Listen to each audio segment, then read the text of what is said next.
Meus irmãos, a graça e a paz do Senhor Jesus. Antes de lermos o texto, difícil pregar agora, viu?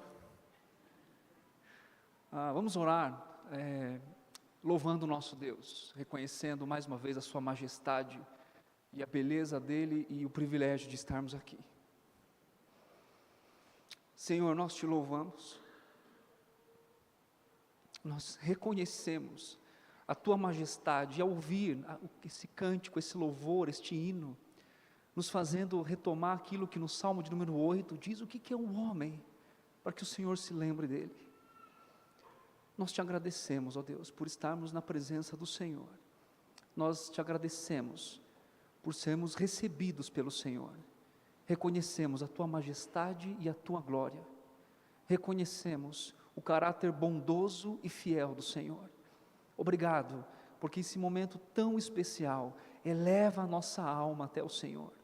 Como esse cântico tocou os nossos corações, porque o Espírito do Senhor está aqui, porque o Senhor tem nos direcionado até Cristo Jesus, e a Ele, somente a Ele, toda a honra e toda a glória. Nós oramos em nome de Jesus. Amém. Amém. Abra sua Bíblia comigo em Colossenses capítulo 1, verso 3 ao verso 8.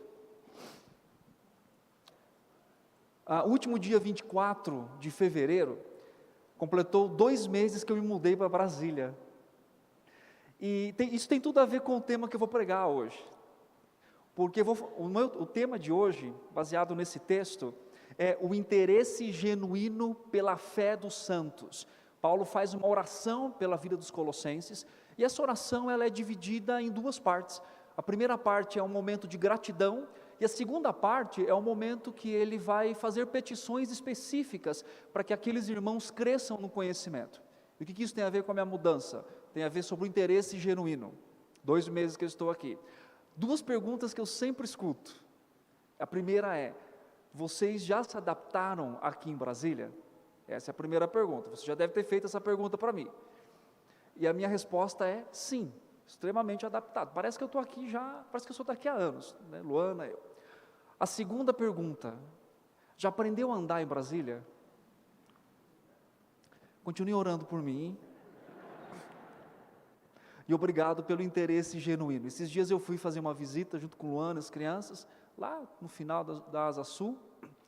Estava vindo embora, passei a entrada de casa, chegando lá no Banco de Brasília já. Aí eu falei, eu acho que eu estou no lugar errado aqui. Mas Luana reconheceu antes, né? Aí como um bom homem, eu falei, não, é para a gente passear mais mesmo, para conhecer o território. Mas é interessante, eu fiquei pensando, e esse texto tem um pouco a ver com a minha mudança, e que eu gostaria de trazer essa reflexão.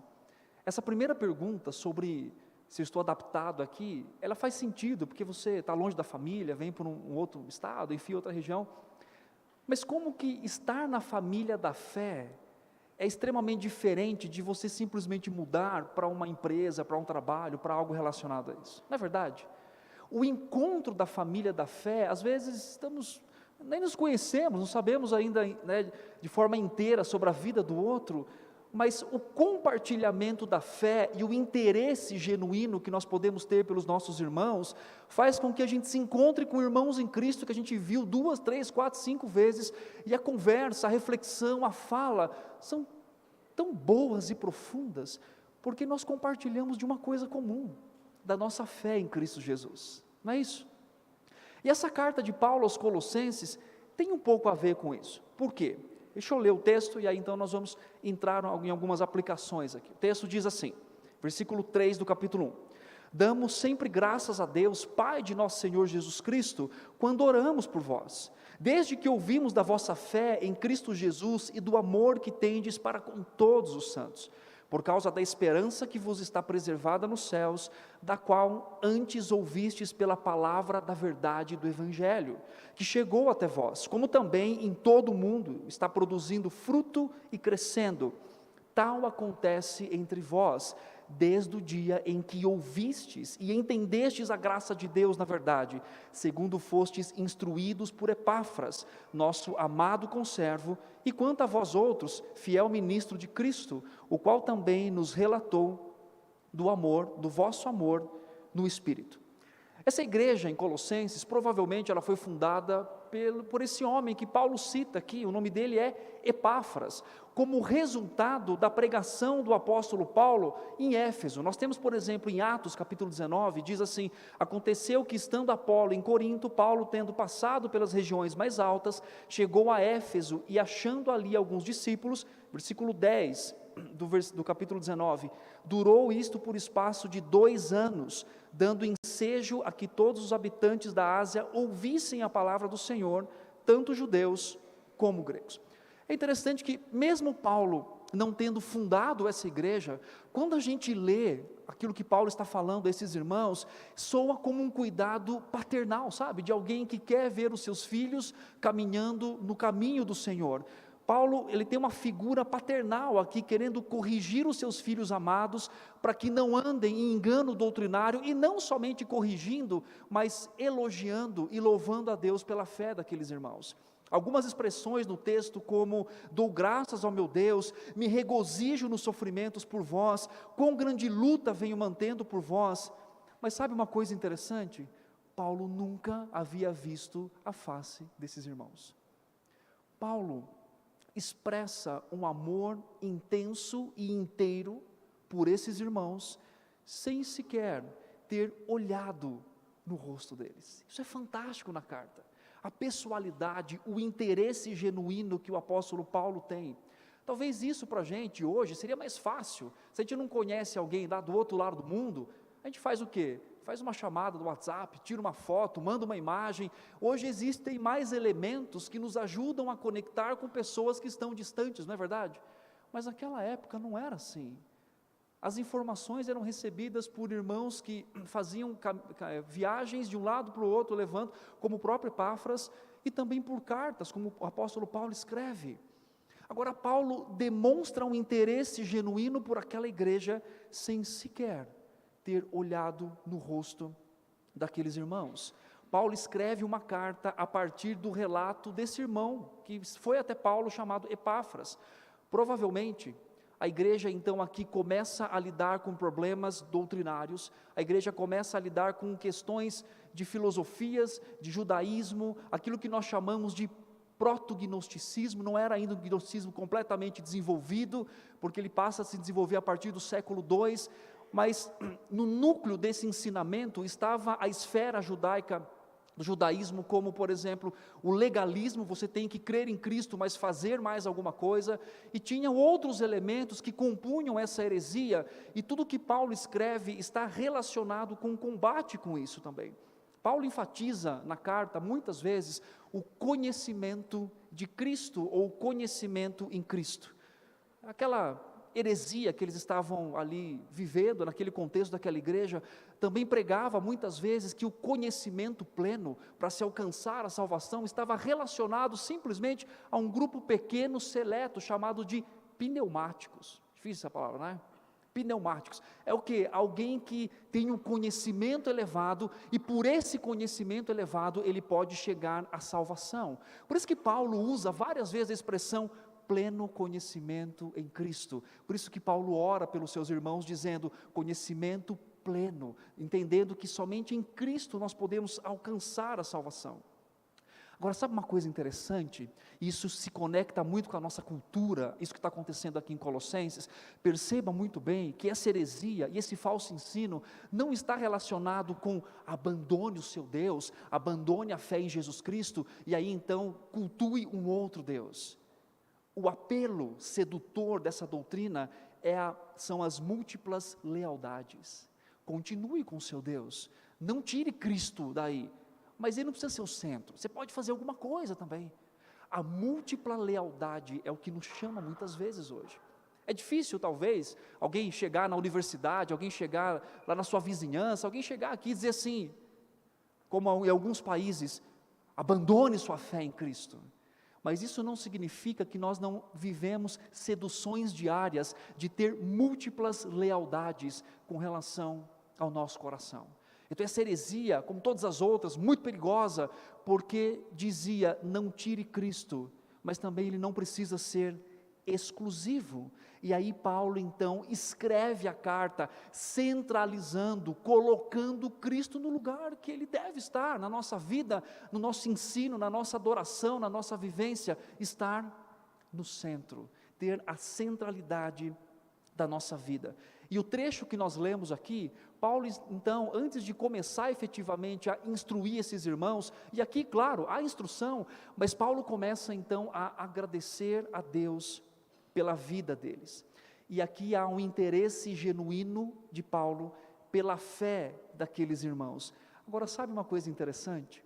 Se você fica sabendo que tem alguém que está ali vivendo a sua fé meio dividida entre a sua lealdade com Cristo e a lealdade com outras questões, com outras filosofias, eu acho que a nossa natureza primária é chegar e falar assim, vem cá, então, é isso daqui, não é verdade?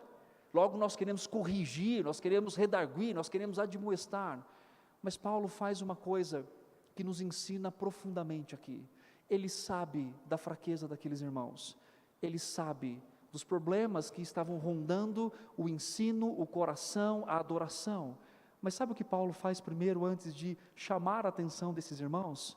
Ele agradece a Deus pela vida deles, ele louva ao Senhor pela vida daqueles irmãos. Paulo não só está preocupado em corrigi-los doutrinariamente, Paulo está preocupado em encorajá-los, reconhecendo que são fracos, que têm debilidade nas suas vidas, mas que ainda assim ele pode ser grato. Isso não é incomum no escrito de Paulo. Quando Paulo escreve aos Coríntios, ele faz a mesma coisa, ele agradece, depois ele chega lá e fala assim, seus carnais, não é verdade? Mas ele agradece a Deus pela vida daqueles irmãos. Quando ele escreve aos Efésios, ele faz a mesma coisa, e aqui em Colossenses não é diferente, ele agradece. Eu digo que é um desafio, você olhar alguém na sua fraqueza e falar assim, Deus, obrigado pela vida desse irmão. Você olha para o irmão ali, às vezes problemático, você diz assim, Deus, obrigado por esse irmão, ele é uma bênção na minha vida, né? Desafiador, não é? Escutei muito, multiplicado, mas Paulo nos ensina que por meio de Cristo, nós podemos enxergar a beleza daqueles que vivem a fé no Senhor, e encorajarmos uns aos outros em Cristo Jesus. Nós temos nesse texto pelo menos 3 lições de gratidão que Paulo nos ajuda a entender, faz por esses irmãos, que vai servir de orientação para a gente nessa noite. Você criança que está aqui, eu vou colocar um tema alternativo para você. Qual que é o tema? O nosso tema de hoje é o interesse genuíno pela fé dos santos, e você criança que está aqui vai colocar esse tema, Paulo agradece, só isso, Paulo agradece.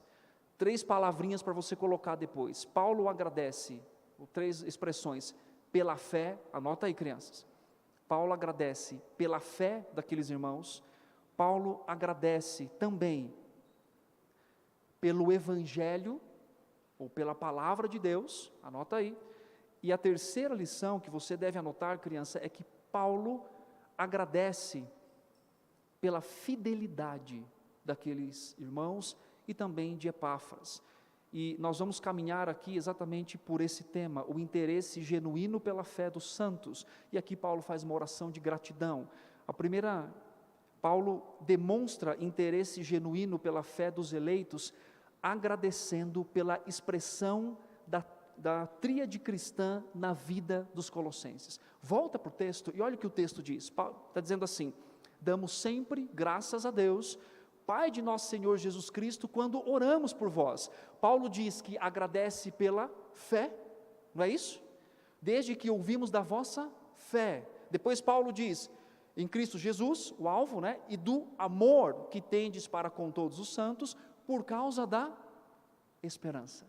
Paulo agradece a vivência dessa tríade cristã no coração dos irmãos, na vida dos irmãos, pela fé, pela esperança, pelo amor. E no último verso, Paulo fala também sobre, versículo 8, sobre amor vivido no Espírito Santo. Paulo agradece pela fé deles em Cristo Jesus. Paulo agradece pela fé, porque ele sabe que a fé não é algo que eles conquistaram, mas que eles receberam da parte do Senhor Jesus Cristo. Paulo está olhando pela vida daqueles irmãos, olhando e, na verdade, escutando os relatos e percebendo a fé ativa deles em Cristo Jesus, e isso é um sinal de gratidão para o apóstolo Paulo. Ele diz: eu agradeço pela fé de vocês, mas por uma fé direcionada, a fé que vocês exercem em Cristo Jesus. Aqui nós começamos a pensar sobre a expressão da gratidão que nós podemos ter olhando para a igreja do Senhor e vendo que o Evangelho tem chegado e chegou aos corações daqueles que estão ao nosso redor. Eu fiquei pensando uma coisa hoje de manhã. Se você estava aqui de manhã, ouviu o testemunho pela internet, nós ouvimos testemunhos de irmãos que estavam pregando em campos missionários e vemos pessoas convertidas pelo Senhor, não é verdade? E o que nós fazemos quando naturalmente vemos alguém que entregou sua vida para Cristo? A gente fala assim: graças a Deus, glória, nós vibramos com a missão, não é isso? E aí, por outro lado, a pergunta é: o quanto também nós vibramos de ver a expressão da fé aqui, diariamente? Irmãos vivendo de fé em fé, irmãos crescendo na graça de Deus, irmãos desenvolvendo o seu relacionamento com o Senhor. A gente pega às vezes e usa aquele texto completamente errado, interpreta o texto errado. Não, mas há mais alegria no céu do que um pecador, né, que se arrepende, do que de 99 justos. Primeiro que o texto não quer dizer isso. Às vezes, não, mas aqui não precisa ter alegria é mesmo lá no céu. O texto não significa isso. Todos nós vivemos em arrependimento e devemos viver assim. E Paulo está olhando o progresso e a centralidade da fé daqueles irmãos, ainda com problemas, e agradecendo a Deus pelo Evangelho que eles estão crendo. Paulo, constantemente vendo as dificuldades daqueles irmãos, ele ainda assim expressa a gratidão pela fé em Cristo Jesus. Quando nós vivemos no corpo de Cristo, e falta-nos a gratidão pelos irmãos, sabe o que começa a acontecer?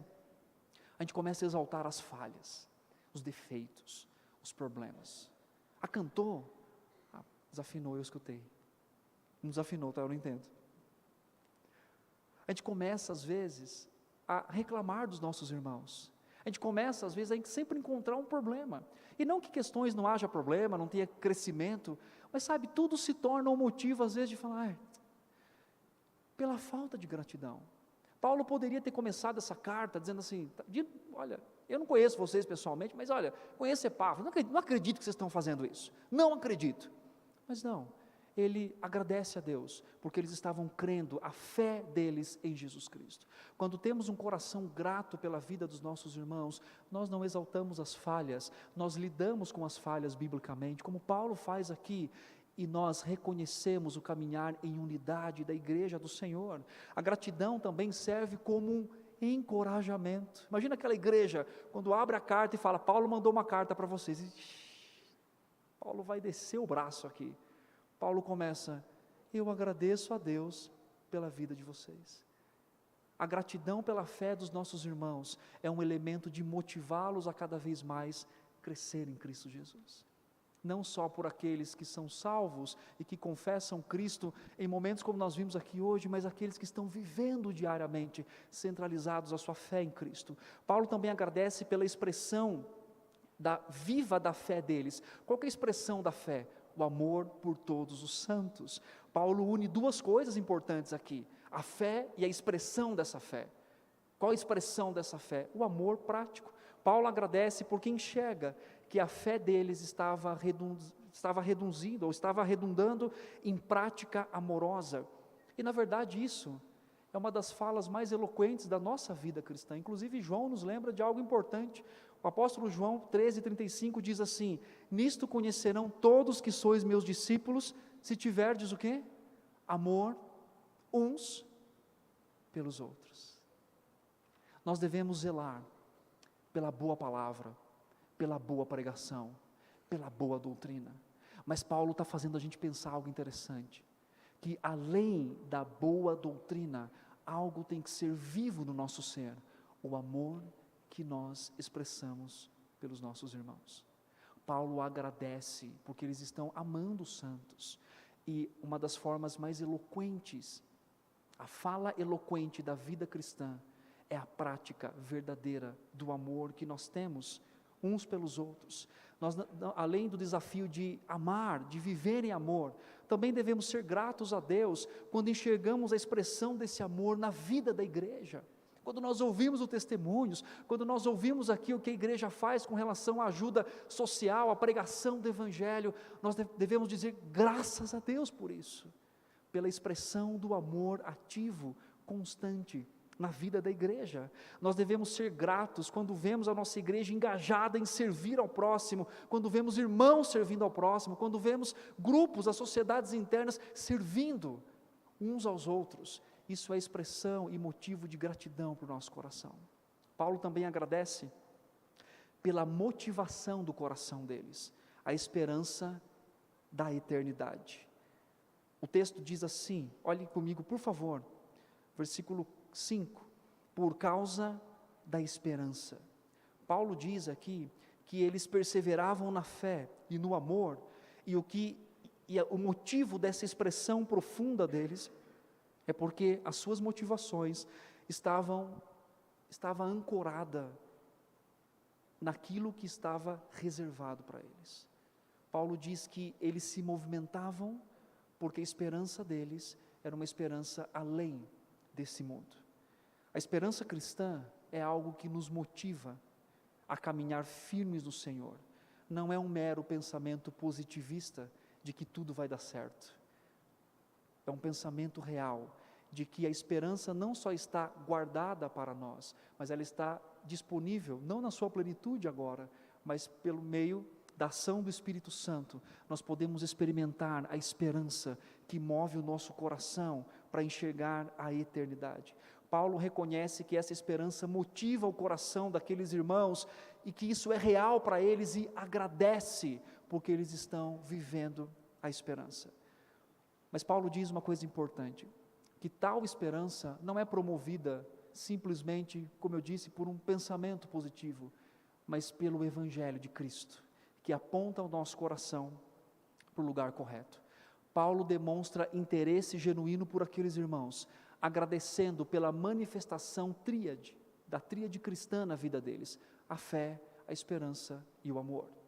O interesse genuíno pela fé dos santos, como Paulo demonstra isso, segunda lição, Paulo agradece, reconhecendo a eficácia do Evangelho na vida daqueles irmãos. Olha o versículo 5, diz assim, por causa da esperança que vos está preservada nos céus, do qual antes ouvistes pela palavra da verdade do Evangelho, que chegou até vós, como também em todo o mundo está produzindo fruto e crescendo, tal acontece entre vós, desde o dia em que ouvistes e entendestes a graça de Deus na verdade. Paulo agradece aqui pela vida e pela fé daqueles irmãos, mas note que, apesar de Paulo agradecer, lá no final, não é a salva de palmas para os colossenses, né? Parabéns, vocês estão, nota 10, não vou dar 10 porque é só Jesus, 9,5, 9,9 para vocês. Ao final dessa gratidão, não é os colossenses que são exaltados, mas Cristo Jesus, a palavra, o Evangelho do Senhor, porque somente Ele produz vida verdadeira dos nossos corações. O Evangelho pregado aos colossenses, lembra aquela doutrina que Paulo quer combater? Aquela heresia, dizendo que os pneumáticos, aqueles que acreditavam que a fé era simplesmente para um grupo seleto, que alguém que chegasse a um conhecimento máximo. Paulo diz assim, esse Evangelho pregado está produzindo frutos em vocês aqui, como também em todo o mundo. Quer dizer, não é reservado para quem é mais inteligente, mas é por causa da graça do nosso Senhor Jesus Cristo. Eles ouviram a palavra da verdade do Evangelho, e Paulo aqui já dá uma cutucada para defender o Evangelho, no sentido de trazer um pensamento. Quando Paulo diz verdade, ele não só está fazendo o quê?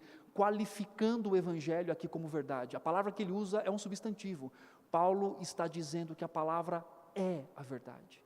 Não tem só um elemento de verdade, não é comparado a outra verdade. O Evangelho é a verdade de Cristo Jesus. Outros locais estão experimentando a pregação do Evangelho. Paulo traz aqui a característica universal dessa pregação. Paulo combate, como eu disse, a ideia de que o Evangelho simplesmente é para aqueles que são mais inteligentes. É interessante quando Paulo destaca, exaltando aqui, a singularidade desse Evangelho, e quando o Evangelho não está no centro, e Paulo agradece, porque o Evangelho foi pregado a esses irmãos, e está produzindo frutos neles, quando o Evangelho, ele não é o centro, algumas questões podem ser colocadas no lugar, ou preenchidas essas lacunas. Tem um livro chamado Como as Pessoas Mudam, do Timothy Lane e do Paul Tripp, e eles falam sobre um capítulo dizendo a lacuna do Evangelho. E quando ele fala que se o Evangelho não está no centro, nós tentamos colocar outras coisas no lugar, para preencher. E ele vai dar uma lista aqui, eu quero citar algumas. Ele fala, por exemplo, formalismo. Quando o Evangelho não está no centro, nós podemos querer inserir o formalismo. Quando o Evangelho não está no centro, nós podemos colocar o legalismo, que eram os problemas da igreja de Colossos. Cristo, mas também as questões judaicas, misticismo. Ele também diz que nós podemos colocar o ativismo, ou então nós queremos colocar o biblicismo, o perito em Bíblia, mas sem vida experimental com o Senhor, sem viver efetivamente. Paulo traz a perspectiva de quando o Evangelho não é o centro, nós temos grande tentação de inserir outras coisas para suprir essa necessidade. Paulo também diz que o Evangelho produz fruto verdadeiro, não é isso que ele está dizendo aqui? Produz fruto em vocês e em outras pessoas, no mundo. Lembrando que Paulo está combatendo e fazendo uma refutação, e ele aponta para um fato de que somente o Evangelho traz real mudança, e é uma bênção, porque o Evangelho não muda só os nossos comportamentos, o Evangelho muda o desejo mais profundo do nosso coração. O Evangelho faz com que homens como você e eu, que desejam estar longe de Deus, desejam agora estar próximos de Deus. O Evangelho é capaz de mudar profundamente o nosso coração, desejos voltados para pornografia, para sexualidade indevida, para mentira, para bel prazer. O Evangelho é capaz de não só mudar o nosso comportamento, mas ele muda o nosso coração. Nós lemos isso em 1 Coríntios, capítulo 6, quando Paulo escreve dizendo assim: ou não sabeis que os injustos não herdarão o reino de Deus? Não vos enganeis, nem impuros, nem idólatras, nem adúlteros, nem efeminados, nem sodomitas, nem ladrões, nem avarentos, nem bêbados, nem maldizentes, nem roubadores herdarão o reino de Deus. Agora olha o que Paulo diz no versículo 11: tais fostes alguns de vós. E aí ele continua, mas porque Paulo não fala isso para humilhar aqueles irmãos, para dizer, está vendo, olha só, vocês eram assim, mas Paulo aponta para algo sublime. Ele diz exatamente o seguinte: mas vós vos lavastes, mas fostes santificados, mas fostes justificados em o nome do Senhor Jesus, no Espírito do nosso Deus. Aleluia. Olhar para a igreja do Senhor e ver o Evangelho atuando nos corações, mudando corações que são voltados para si, para voltar-se para Cristo e para a sua glória e para a sua esperança. Isso deve motivar o nosso coração. O Evangelho muda o coração mais duro. Não há coração tão distante que o Evangelho não possa alcançar. Graças a Deus por isso. O Evangelho também relata algo importante, revela algo importante. Paulo diz aqui duas coisas. Ele fala do Evangelho da graça e o Evangelho da verdade. Ele equilibra a nossa vivência, porque se você estiver pendendo mais para um ou mais para outro, vai estar meio desequilibrado. Só graça, não precisa se preocupar em santidade, é só a graça. Ou não precisa se preocupar, não, aqui é verdade, eu não sou fariseu, não, eu falo a verdade. Paulo nos ensina que o Evangelho revela aquilo que os nossos corações tanto precisam, que é ser dominado por aquilo que é a verdade, mas também ser educado pela graça do nosso Senhor Jesus Cristo. O Evangelho é completo, meus irmãos. Nós não precisamos de mais nada a não ser o Evangelho de Cristo para mudar os nossos corações. E Deus está interessado em mudar aquilo que nós somos. E por fim, Paulo demonstra o interesse pela fé dos santos. E como que Paulo faz isso? Ele agradece reconhecendo a fidelidade e serviço no Senhor. Olha o versículo 7, diz assim: e segundo fostes instruídos por Epáfras, nosso amado conservo, e quanto a vós outros, fiel ministro de Cristo. Paulo fala sobre 3 qualidades de Epáfras, que ele agradece a Deus por causa disso. Paulo diz que Epáfras é um fiel ministro, ou ele tem fidelidade no ensino da Escritura. Paulo olha para a vida daquele irmão que está lá com Paulo, que fica um tempo preso. Paulo agradece pela fidelidade que aquele irmão prega a palavra do Senhor. Isso também deve ser algo vivo em nós como igreja. Nós devemos agradecer a Deus por homens do passado que pregaram o Evangelho fielmente, mas também por irmãos em Cristo que convivem conosco aos domingos, que ensinam na escola dominical, que pregam aqui, que estão ensinando, e dizer: Deus, obrigado, porque o Senhor está dirigindo corações pelo ensino correto e fiel da sua palavra. Devemos louvar a Deus por aqueles que estão pregando o Evangelho corretamente. Paulo também agradece pela fidelidade na parceria. Paulo chama ele de conservo. Sabe o que Epáfras faz? Ele vai até Roma, pede ajuda para Paulo com relação ao que está acontecendo, mas ele fica em Roma preso na prisão domiciliar com Paulo. Tanto que quem entrega a carta, a gente vai ver lá na frente, nos próximos episódios, não é Epáfras, é uma outra pessoa. Ele se dispõe a estar ali, junto com Paulo, para poder servir ao Senhor. Nós devemos agradecer a Deus pelos relacionamentos que nós temos na igreja, de caminhar juntos. Por isso que eu sempre falo, inclusive com meus filhos, nas reuniões, quando nós nos reunimos nas sociedades internas, quando nós estamos juntos, não é só mais uma reunião, é um caminhar junto na fé em Cristo Jesus. É quando nós tomamos a mão do nosso irmão, dizendo: vamos lá, não fica aí não, vamos embora. Há um alvo a ser alcançado, há uma vida a ser vivida. As reuniões são expressões do amor e da graça de Deus, no cuidado em mutualidade. Paulo diz: Ele é o meu conservo, Ele está servindo junto comigo. Nós devemos agradecer a Deus por momentos de reuniões. E por fim, Paulo agradece e reconhece a liderança daquele irmão, porque ele diz assim: fiel ministro para a igreja de Colossos. Paulo reconhece a fidelidade na liderança daquele irmão. Algo interessante para os nossos corações é que nós devemos ser gratos a Deus por homens que lideram com amor. Pelos presbíteros, pelos pastores, por aqueles que estão envolvidos em lideranças na igreja, e dizer: Deus, obrigado. Obrigado porque o Senhor levanta homens para servir na liderança, honrando o nome do Senhor. Paulo nos ensina dessa forma, porque é fácil o nosso coração ser murmurador, não é verdade? De novo? Essa pessoa? Nós somos seletivos, e às vezes nós murmuramos e não agradecemos, e devemos ter esse hábito constante, de reconhecer aqueles que trabalham fielmente no reino de Deus, para trazer a nós a palavra do Senhor.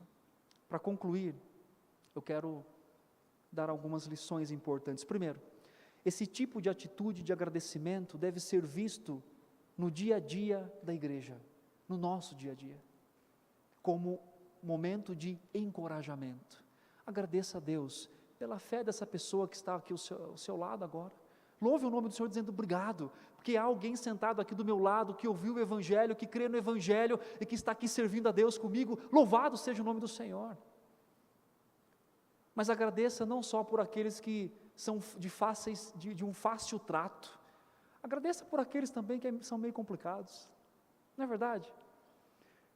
Tem um livro que ele fala assim: como amar pessoas difíceis, e ele começa dizendo assim: você era uma pessoa difícil, e Cristo amou você. Começa pela gente. Tem pessoas que são mais desafiadoras para amar, não é verdade? Mas são também oportunidades que Deus nos dá para demonstrar o amor dEle. Quando você se desanimar com a igreja, lembre-se, Cristo está fazendo a obra na sua igreja, e Ele não vai parar.